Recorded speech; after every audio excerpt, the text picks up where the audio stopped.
Ito mga boss, may isang boksingerong tulunggis na naman ang nag-viral. Matapos nga po nito sipain sa mukha ang kanyang nakalaban at nakaidlip nga po ito sa ibabaw ng luna. Ang isang Iranian fighter na si Bagher Paraji. First debut pa naman sana sa boxing nitong Russian fighter mga boss na si Idris Abdurashidov. Nakasalukuyang naninirahan sa bansang Thailand. Siguro iniisip nitong Russian fighter mga boss na matatalo ito sa Iranian fighter na may malinis na 3 wins, 2 KOs at walang talo. Kaya naman ang ginawa nitong Russian fighter ay sinipa niya sa mukha. Pero isang masaklap naman na kaparusahan ang ipinataw dito sa Russian fighter mga boss dahil binana ito for life sa mundo ng boxing. Napakatulunggis nga po nitong tao na ito mga boss. Samantala ngayong November 9 na nga po ang laban ng ating pambato na si Wiljan Mindoro. May malinis nga po ito na 12 wins, 12 KOs at walang talo. Pang number 84 sa middleweight world ranking si Mindoro mga boss. Makakalaban nga po ng ating pambato ang isang Puerto Rican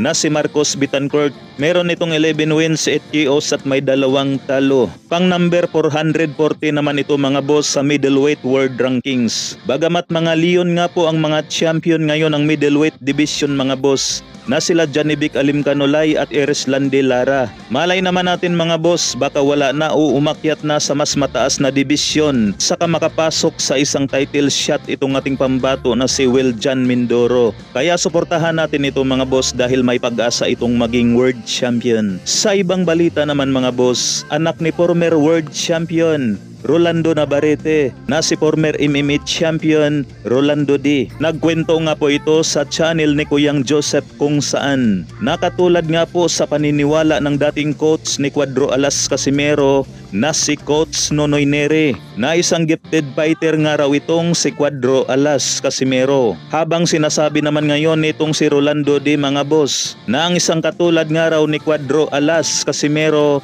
ay isa itong smart fighter. Nakahanay nga raw ito kila Dimitri Bivol at Floyd Mayweather na magiging malakas pa rin daw ang mga ito hanggang sa edad na 42. Na ang ibig sabihin nga po nitong si Rolando D mga bossing hanggang sa edad na 42 ay nasa prime pa itong si Cuadro Alas Casimero. Dagdag pa nitong si Rolando D mga boss. Di nga raw kasi masyadong nabubugbog sa mga laban nitong si Casimero. Katulad na lamang sa mga naunang laban ni Cuadro Alas kung saan ay tumaga lamang sa loob ng round 3 sila Solani Tete, Doc Maika at iba pang mga nakalaban ni Cuadro Alas. At huling laban naman ni Cuadro Alas mga boss ay tinapos laman nito si Sanchez sa loob ng round 1. So anong masasabi ninyo sa opinyon ni Rolando D mga boss?